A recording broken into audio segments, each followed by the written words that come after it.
En principio, yo creo que el coordinador me había rogado que fuera citando a los distintos intervinientes por el orden de su apellido, pero no sé realmente si están, quiénes están, porque no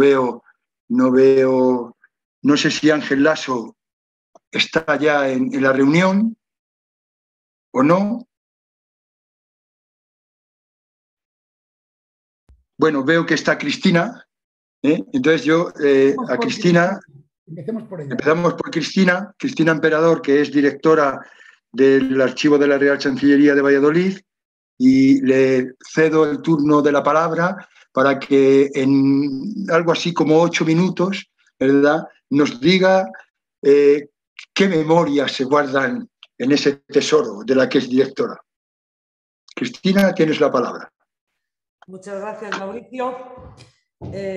No sé si se oye bien, yo he tenido problemas también, oía mucho ruido. ¿Se me oye bien? Sí. Sí, se te oye suficientemente bien. Bueno, muchas gracias. Bueno, pues gracias por esta invitación a Enrique, ante todo, porque cualquier ocasión es buena, como decíamos, para dar a conocer los archivos, y más en un día como hoy, Día Internacional de los Archivos, largo, que llevamos celebrando desde las 8:30 de la mañana, y de decir, con lo cual ruego que tengan piedad, quizás no esté todo lo brillante o todo lo explicativa que debería estar, pero ha sido, insisto, un día largo.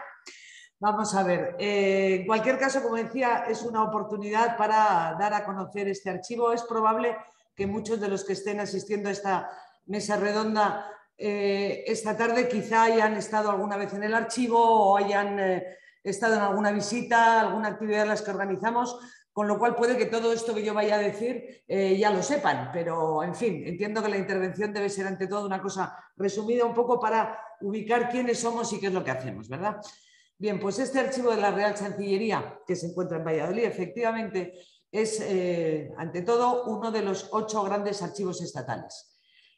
Archivos estatales que dependen actualmente del Ministerio de Cultura y Deporte. Entre los se encuentra, por supuesto, el Archivo General de Simancas, que probablemente muchos de ustedes conozcan mejor que este archivo de la Real Chancillería, como también el Archivo General de Indias, el de la Corona de Aragón en Barcelona, etcétera, etcétera. Bueno, en ese marco de los grandes archivos estatales se encuentra a día de hoy el archivo de la Real Chancillería de Valladolid, pero con una característica especial que nos hace diferentes sobre todos los demás, y es que en nuestro caso se trata de un archivo exclusivamente judicial.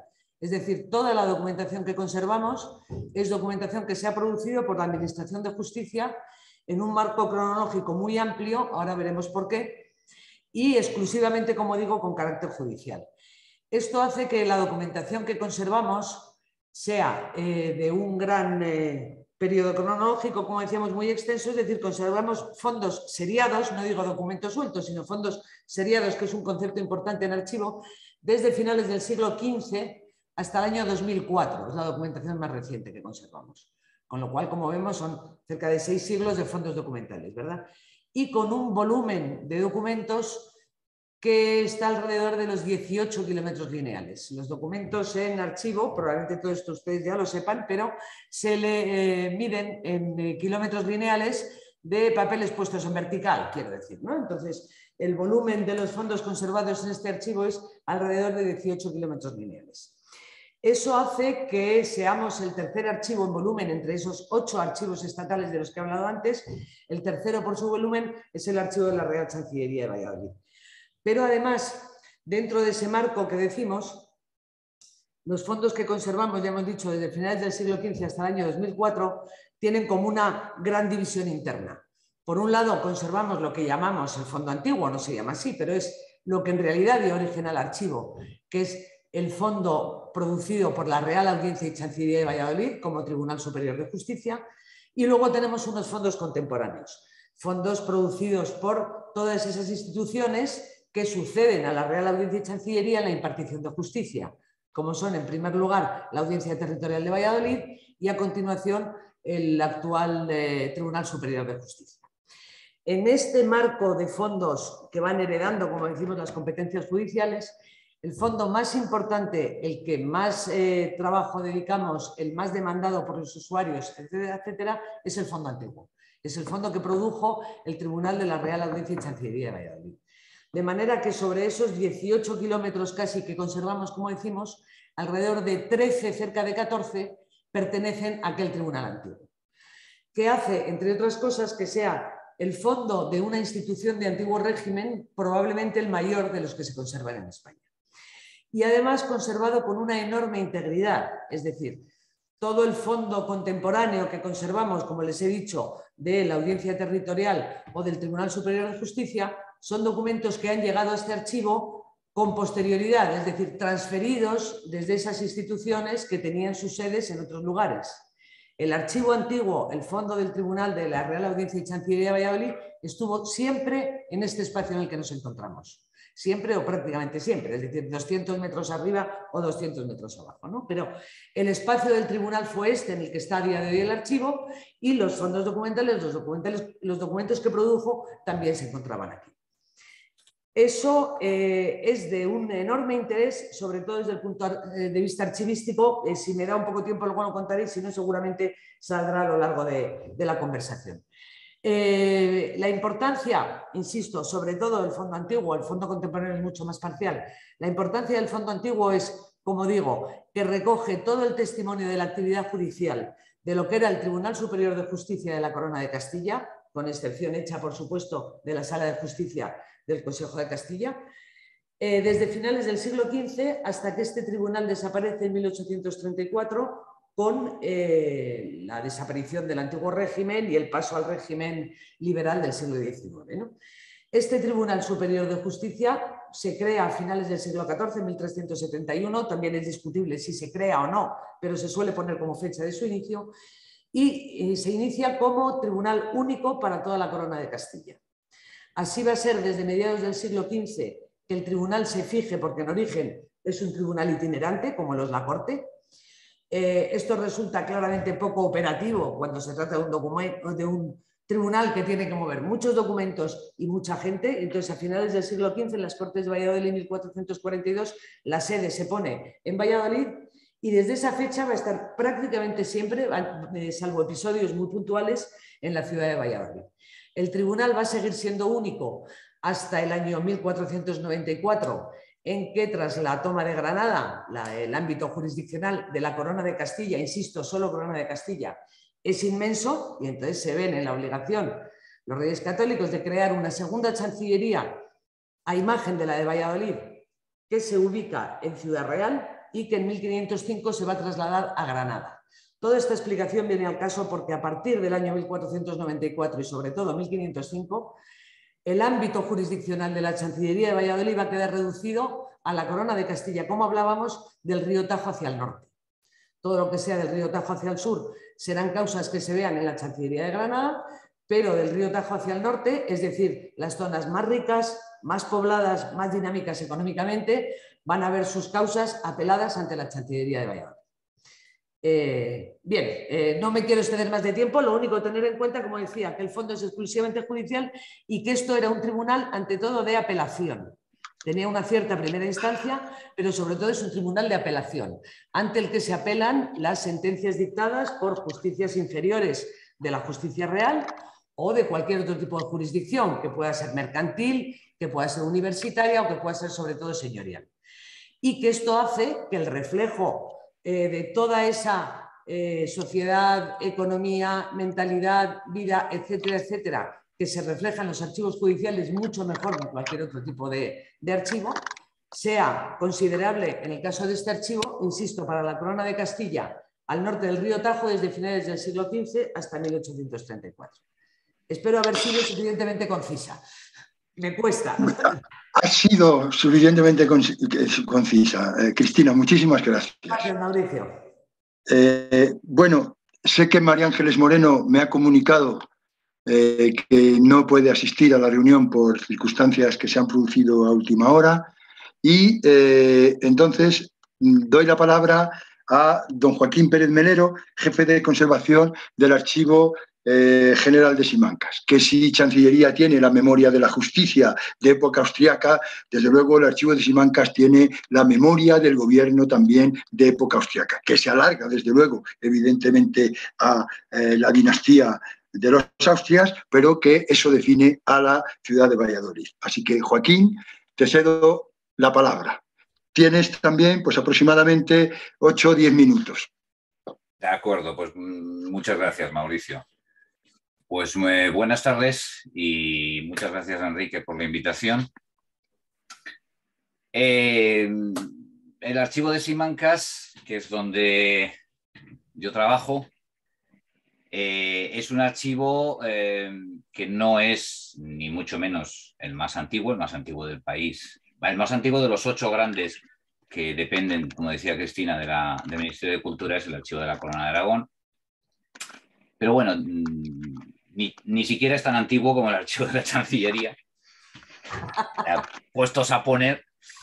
Pero bueno, el archivo de Simancas, como todos ustedes conocerán, porque además está en un edificio que todavía sigue teniendo forma de castillo, es un archivo que empieza a ser archivo en el 1540, cuando Carlos V decide que se guarden, por razones que no vienen al caso, o que sí vienen, pero que no hay tiempo, que se guarden en un sitio que decide que es el castillo de Simancas la documentación concerniente a la garantía de los derechos reales. Es decir, comienza siendo el archivo del rey de Castilla, y únicamente del rey de Castilla, en una habitación primero, en 2 habitaciones cuando empieza a reinar Felipe II, pero desde 1540 hasta el día de hoy, y salvo un pequeño intervalo de 3 años durante la invasión francesa entre 1811 y 1815, ha seguido siendo primero el archivo de los reyes de Castilla, y después, medio siglo después, un poco menos, a partir de 1563 aproximadamente, el archivo del Reino de Castilla. Nosotros tenemos ahora mismo unos 12 kilómetros de estantería, tampoco tenemos tanta como Chancillería, bien cierto es. Y la documentación que se custodia en el archivo de Simancas es, como bien decía Mauricio, no tanto la de justicia, alguna hay de justicia, pero sobre todo la documentación de gobierno.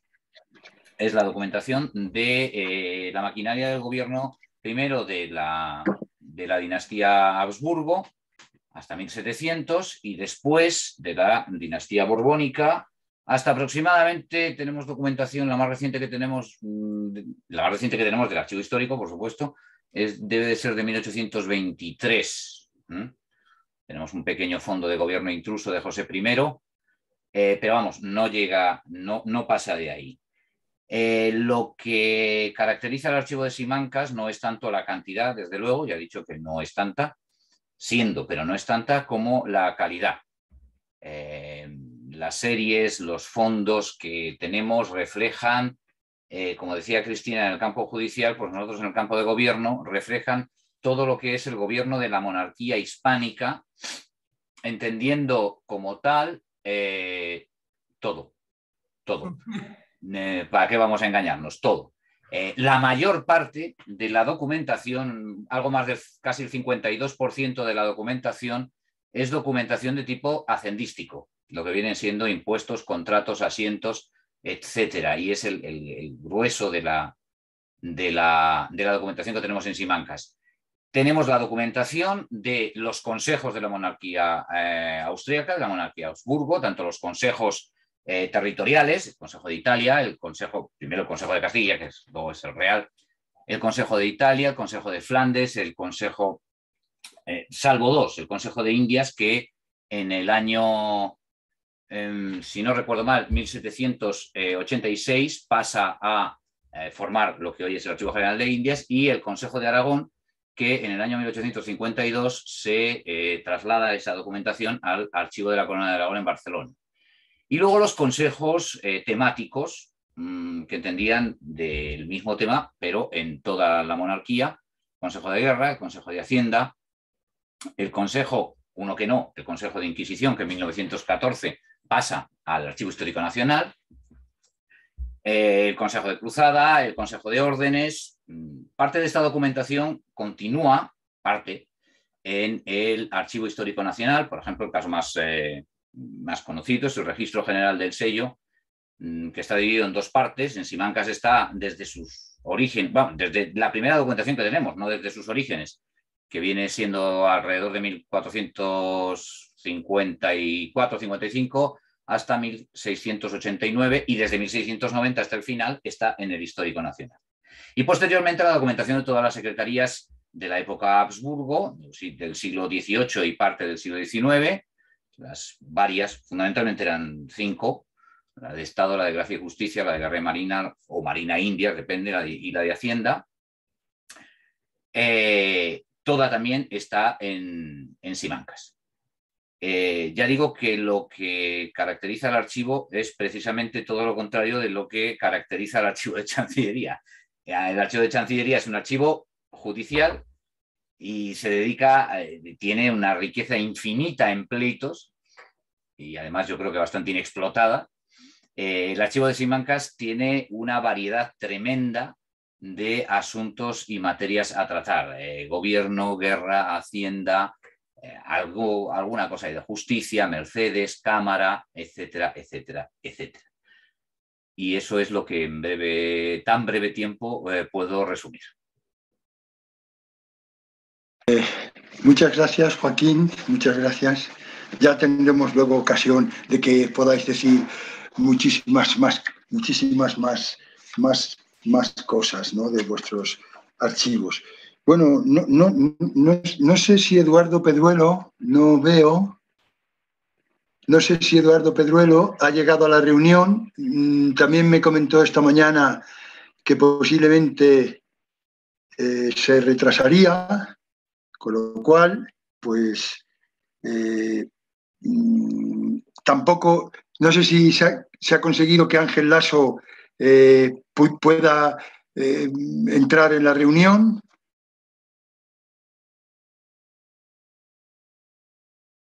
¿No? Bueno, pues esperando que puedan entrar en un tiempo breve. El micrófono. ¿Se me oye? Sí. ¿Sí? ¿Me oyes? Buenas tardes. Sí. Sí, Ángel, encantado de tenerte con nosotros, de tenerte virtualmente, ¿no? Bueno, pues Ángel Laso, que ha llegado, tenía que ser el primero, ¿no?, por su apellido, director del Archivo Histórico Provincial de Valladolid. Tienes unos 8 o 10 minutos para contarnos, luego ya tendremos ocasión de hablar más sobre tu archivo, para contarnos qué es eso tan hermoso que diriges, esa memoria que diriges. Tienes la palabra. Encantado, Mauricio. Espero que se me oiga bien. Voy a explicar de forma lo más concisa que pueda lo referente al Archivo Histórico Provincial de Valladolid. Comenzar diciendo que, al contrario que los otros archivos representados en esta tertulia, el Archivo Histórico Provincial es muy joven, dado que empezó a funcionar en el año 1932 y ha ido cambiando a lo largo de los años de sede, aunque durante la mayor parte de su historia, de las décadas en que está funcionando, tuvo su sede en el edificio histórico de la universidad, en la plaza de la universidad, debido al apoyo de un legendario rector de la universidad, el rector Cayetano de Mergelina, y estuvo en esa sede hasta el año 1996, en que se trasladó a su sede actual, el Palacio de los Vivero. Sobre su creación hay que decir que, al contrario que los otros archivos participantes en esta tertulia, su creación no es el resultado natural de la acumulación de documentos en una institución, y que esa acumulación de documentos da lugar o crea la necesidad de formar un archivo. En nuestro caso, en el caso del Archivo Histórico Provincial, fue decisión del gobierno español, que en un momento determinado, en 1931, decide que en todas las provincias españolas haya un archivo histórico provincial. Lógicamente, su puesta en marcha dependió mucho de las circunstancias en cada una de las provincias. De hecho, la primera provincia que dispuso de archivo histórico fue la de Ávila, y en el caso de Valladolid, pues fue también de los primeros de España, dado que empezó a funcionar en el año 1932. ¿Y por qué decidió el Gobierno Provisional de la República crear los archivos históricos provinciales? Pues por una razón muy directa, por la presión de los historiadores que querían poder acceder a los protocolos notariales acumulados en las notarías desperdigadas por todo el país, en las cuales se acumulaban los documentos notariales desde finales del siglo XV hasta nuestros días.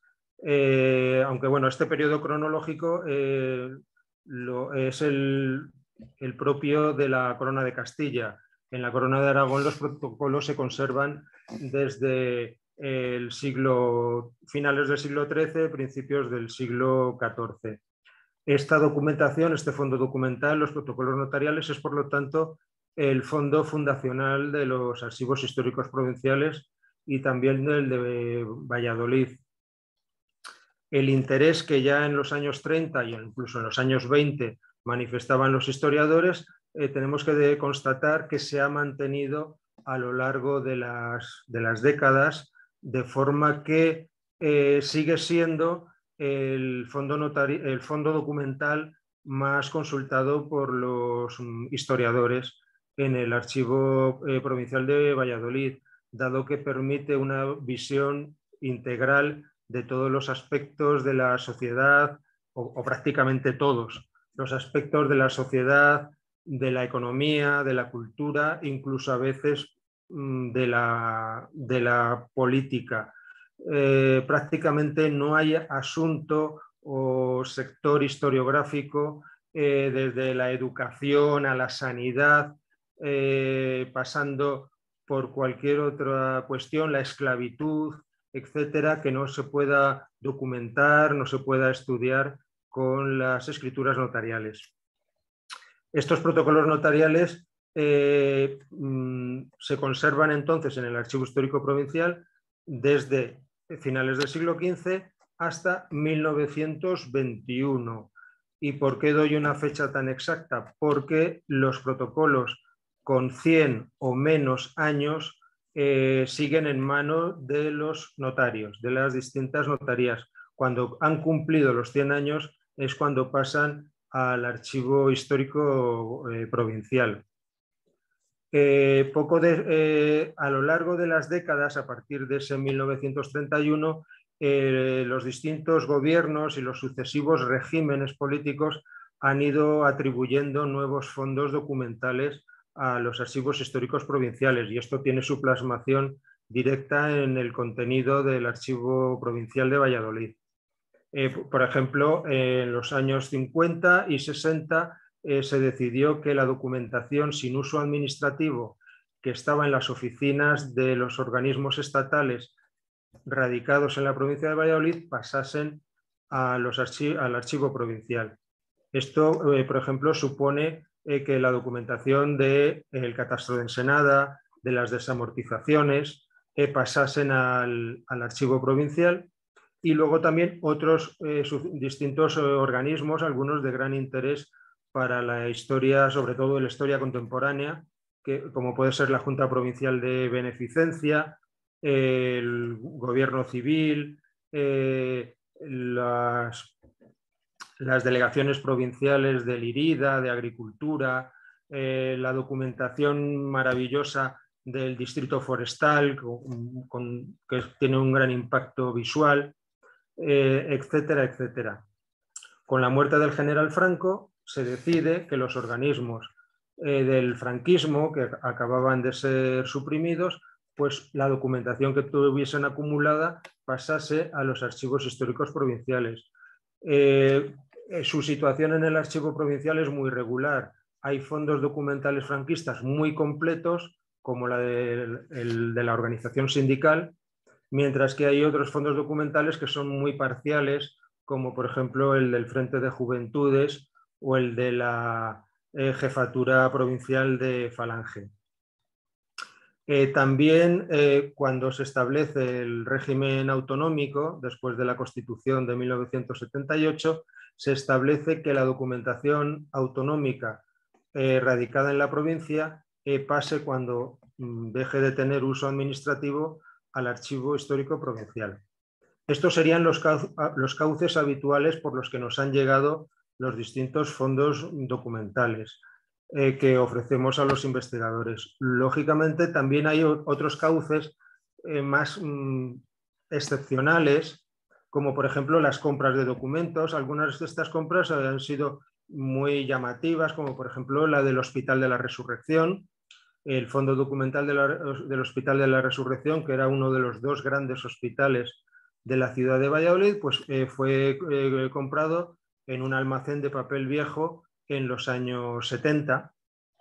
O luego también están otras formas, como las donaciones por parte de empresas o de familias, como el caso de empresas sería, por ejemplo, el pequeño archivo de la empresa Talleres Gabilondo, o en el caso de familias, la familia Ayue, o el fondo documental de un gran empresario como Emeterio Guerra.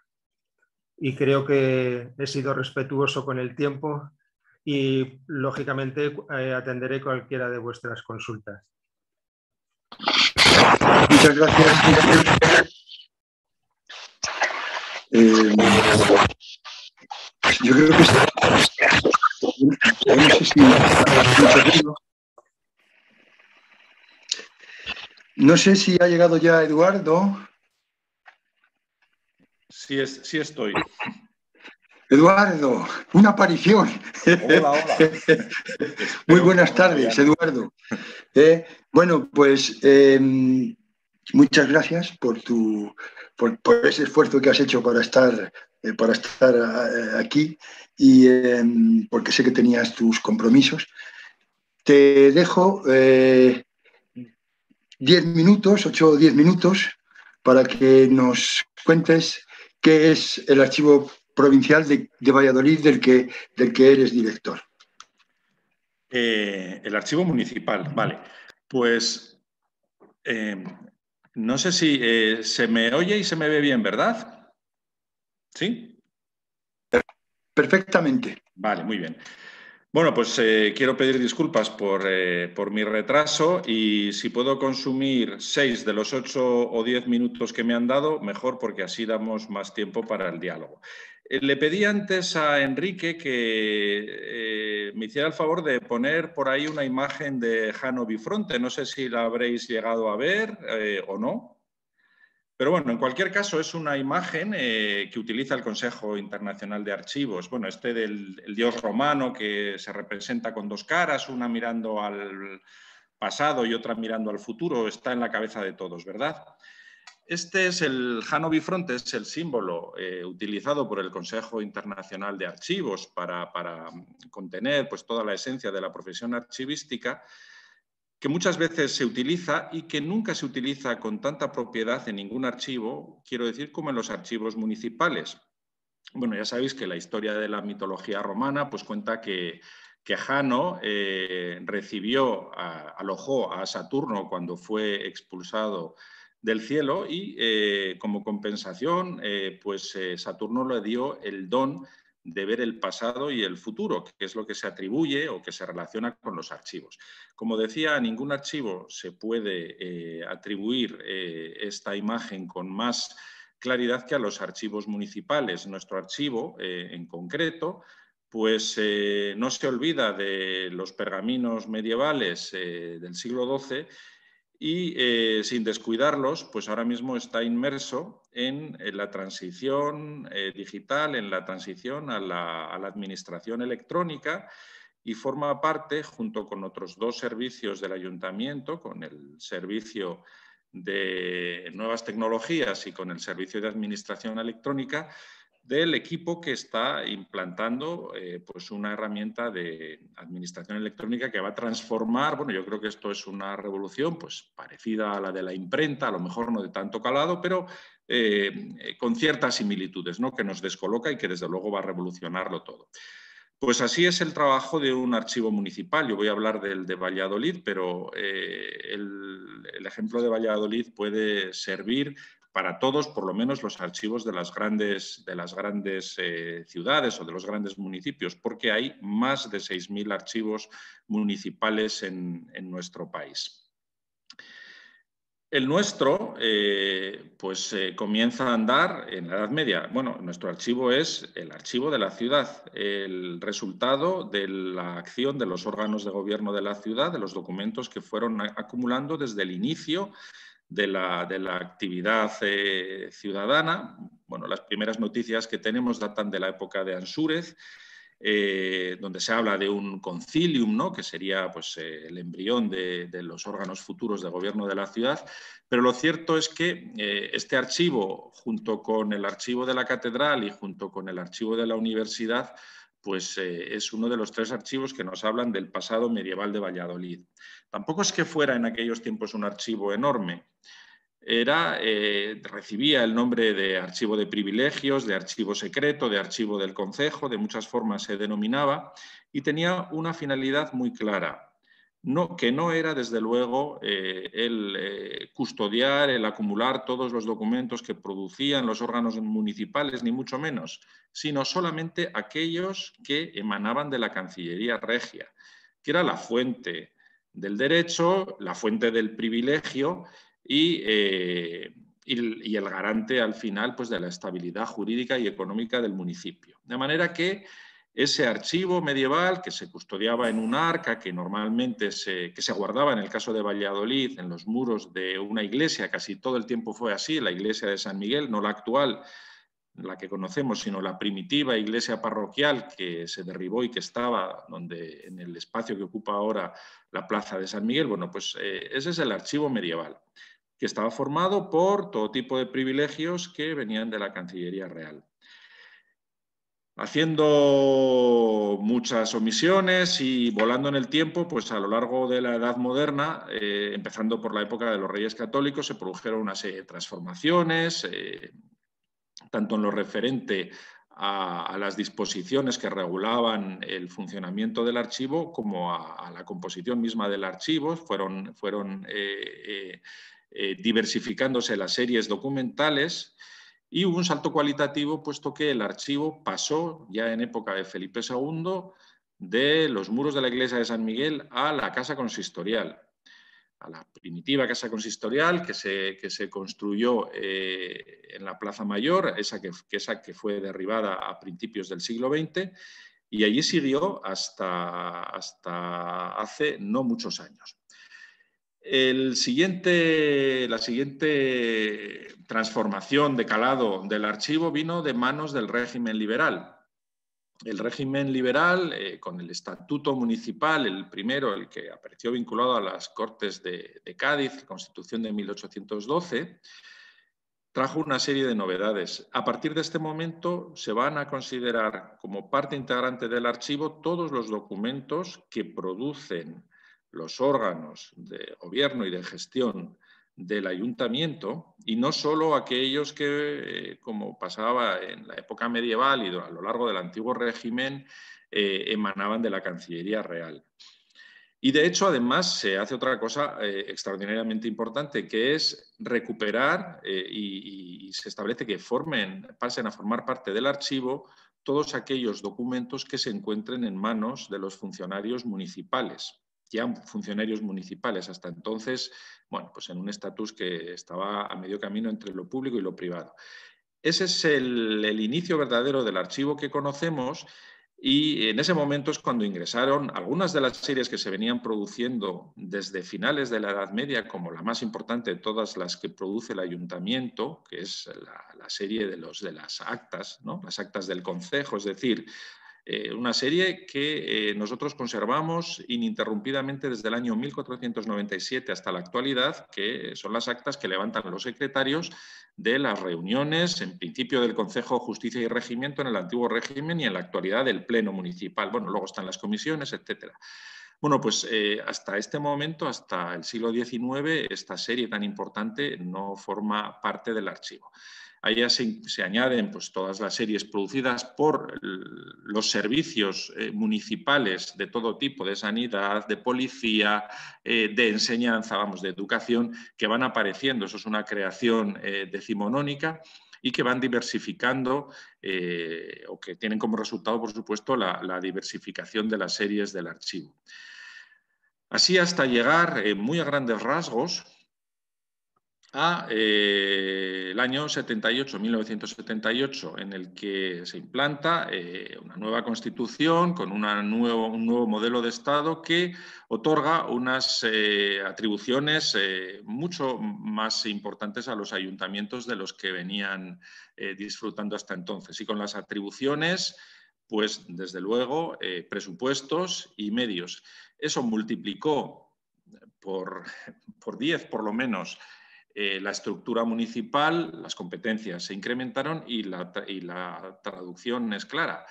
Se produjo un incremento extraordinario de la producción documental hasta el punto de que los documentos comenzaron a desbordar ese viejo edificio, bueno, la Casa Consistorial. Comenzaron a ubicarse en otros edificios de la ciudad. Y finalmente, pues fue necesario, no quedó otro remedio que buscar una solución para el archivo, una solución que vino de la mano de la rehabilitación de la iglesia de San Agustín, de un antiguo monasterio desamortizado, en la que, después de una restauración pues muy laureada, muy respetuosa y además muy adaptada a la función que tiene que desempeñar el archivo, pues bien, después de ese proceso, pues el archivo está ubicado en el emplazamiento que tiene en la actualidad. Justo por esos años se inició una nueva etapa de andadura en el archivo. El archivo regularizó y desde luego perfeccionó su estructura, también se ampliaron sus competencias y pasó de ser un mero receptor de los documentos tramitados o más bien acumulados en las dependencias municipales a convertirse en un servicio activo con participación en la gestión documental, es decir, con intervención desde casi el momento mismo en el que se crean los documentos. Y pasó de este punto a otro que es sumamente interesante. Hacia los años 2000 aproximadamente el archivo municipal adquiere una nueva dimensión al ocuparse también de unos fondos documentales que hasta ahora no le interesaban, que son los fondos que se produce o que producen las instituciones y las personas de la ciudad. Se inició en ese momento un proceso extraordinario de adquisición de otros fondos interesantísimos, algunos de ellos, bien por compra, bien por donación, bien por cesión temporal, por comodato, pues con un sistema muy similar al que acaba de comentar Ángel Lasso, y eso es lo que le convierte en la actualidad en un archivo que no solamente es una herramienta de gobierno de la administración municipal, sino que es también un custodio de patrimonio, un custodio de memoria. Y para no extenderme, me gustaría decir que en realidad nuestro archivo ahora mismo, y aprovechando que estamos en el Día de los Archivos, pues satisface todos aquellos puntos que la UNESCO y que el Consejo Internacional de Archivos dicen que son importantes en los archivos. Es decir, los archivos son identidad, los archivos son memoria, los archivos son patrimonio documental. En el caso español, desde luego privilegiado. Nosotros tenemos una legislación de patrimonio magnífica, muy valiente. En el año 1986, nuestra ley de patrimonio, la Ley de Patrimonio Histórico Español, incluyó específicamente, es decir, de una forma clara y nítida al patrimonio documental como parte integrante del patrimonio histórico español, y desde entonces así es considerado, ¿no? O sea que los archivos son identidad, son memoria, son patrimonio, son garantía de derechos de los ciudadanos y son también una herramienta poderosa que tenemos los ciudadanos y que tiene la sociedad para exigir el funcionamiento transparente de la administración. Nuestros usuarios son, en primer lugar, los propios funcionarios municipales, que asumen a lo mejor aproximadamente un 30% de las consultas. Bueno, pues estos usuarios municipales acuden al archivo a beber de las fuentes para que los procedimientos que tramiten se ajusten a derecho, respeten las garantías y los derechos de los ciudadanos. Todos los días hacemos préstamos, hacemos consultas, digitalizamos fondos para los funcionarios. Vaya. En segundo lugar, nuestros usuarios son ciudadanos. Desde luego es el cupo mayoritario, ¿no? ¿Y qué vienen a buscar los ciudadanos? Pues los ciudadanos vienen a buscar documentos que les afectan y que les importan en su actividad económica, relacionados con la vivienda donde viven y muchas veces para el ejercicio de sus derechos, reconocimiento de pensiones, etc., etc., etc. Somos también un archivo histórico y este es el tercer colectivo. Tenemos también investigadores que se acercan a nuestras instalaciones para buscar documentos desde la Edad Media hasta la Edad Contemporánea con los que fundamentar, con una base científica, sus trabajos históricos. Y por último, tenemos un colectivo de usuarios muy importante, que son los ciudadanos, que estos no van a pedirnos un documento concreto nunca, pero puesto que los archivos se pagan con los impuestos o se financian con los impuestos que pagamos todos, nuestro deber es llegar a todos, cuantos más, mejor. Y eso pues lo hacemos a través de las actividades de difusión que nos cuestan un esfuerzo extraordinario, pero que nos permiten pues tener, por ejemplo, 16.000 visitas como tuvimos en el último año normal. Visitas que no solamente, visitas que logramos a través de las exposiciones que organizamos. Exposiciones que el trabajo de una exposición no acaba en la búsqueda de los documentos, en el establecimiento, la maquetación, etcétera, sino que es que además hay que enseñarla y hay que explicarla, pero todos los esfuerzos merecen la pena si queremos romper ese techo de cristal o ese cascarón o ese muro, como lo queráis llamar, y llegar a la sociedad. Y esto es todo lo que os quería decir. No he hablado ni de un documento, pero lo dejamos para las preguntas. Eso es.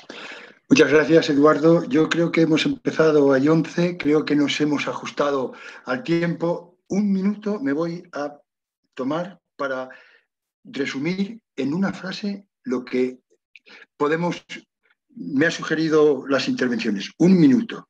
Yo creo que Cristina Emperador nos ha dejado ver claramente que el archivo de la Chancillería guarda la memoria de la justicia.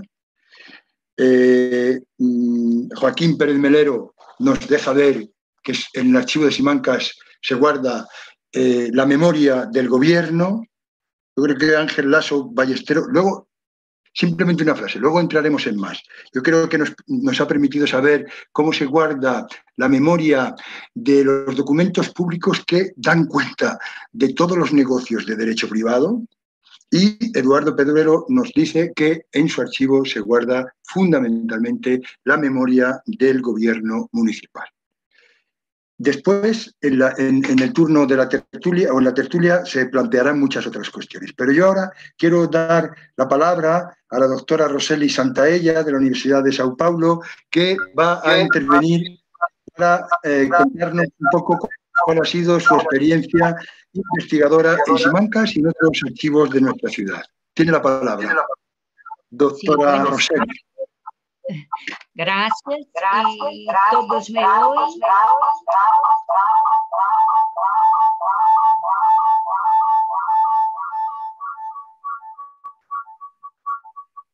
¿Ahora?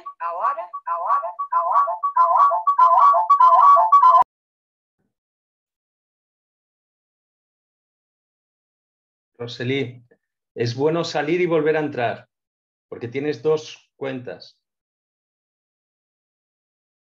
o salir de una, si puedes.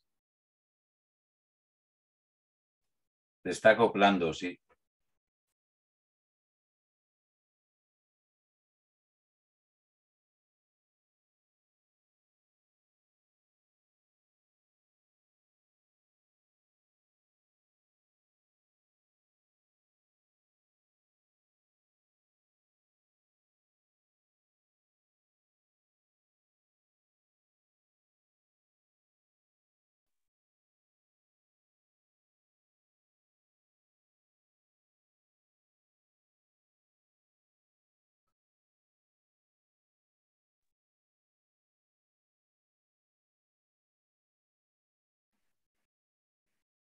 Bueno, mientras la doctora Rosselli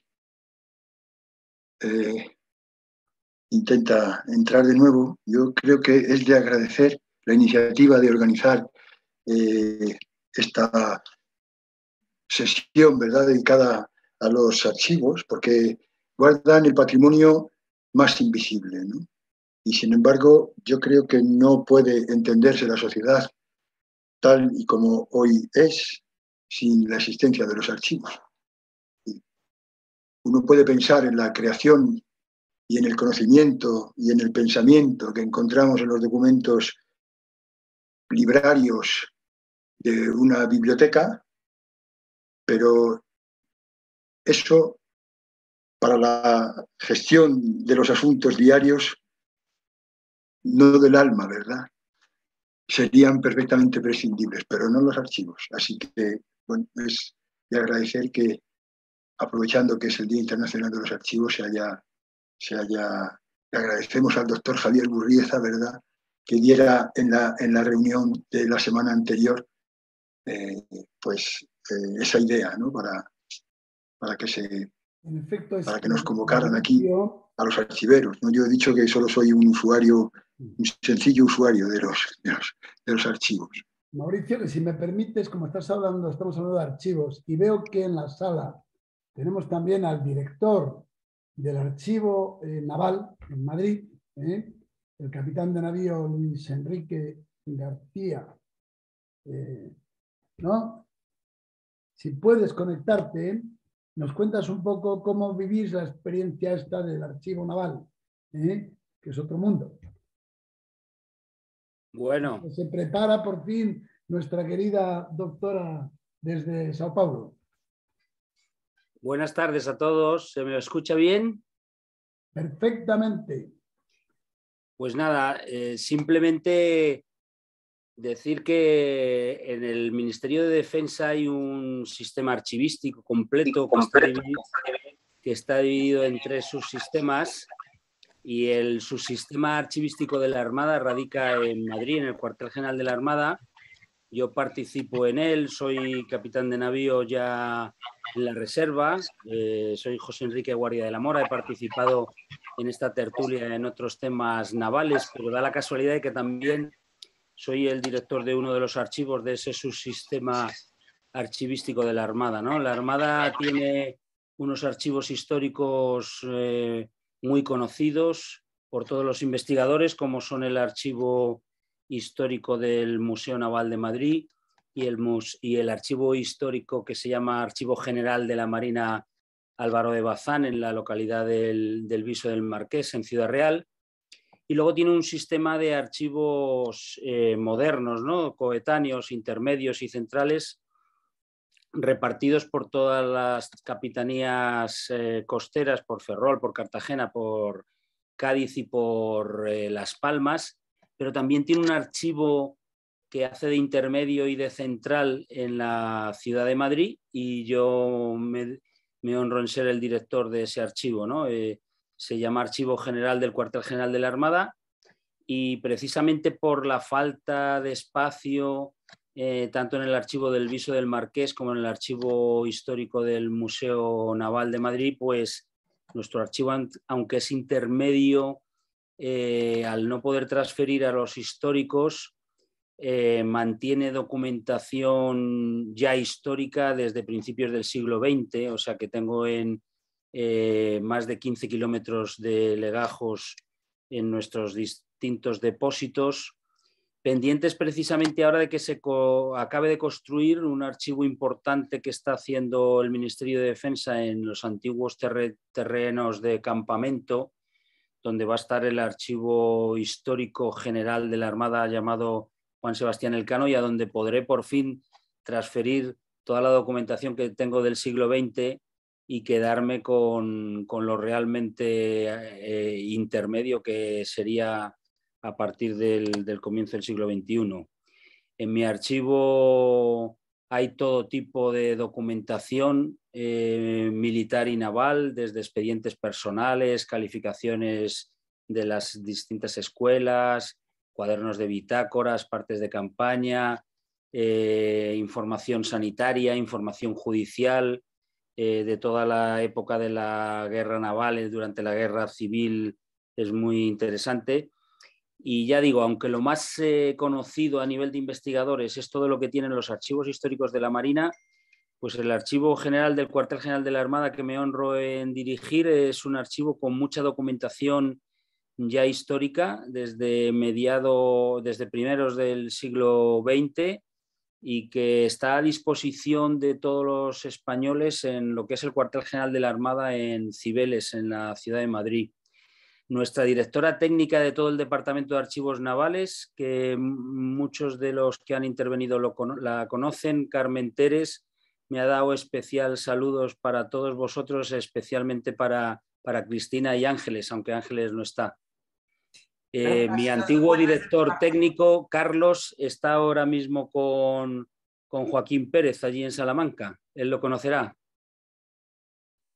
En Simancas. Sí que lo conozco. Ha entrado este año. Carlos Infantes.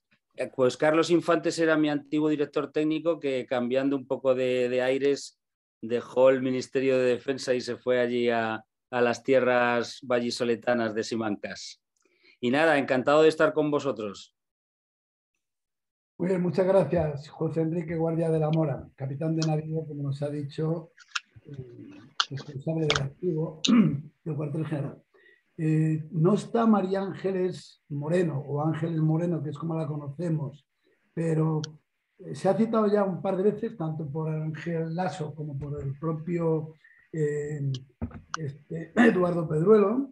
Se ha citado un par de veces el archivo de la universidad. Yo quisiera decir dos palabras que pongan en evidencia la importancia también de este archivo histórico. Un archivo que viene recopilando documentación pues desde los 8 siglos que tiene nuestra universidad. De modo que, como decía Pedruelo, pues de gran interés para estudios de la Edad Media, ¿no?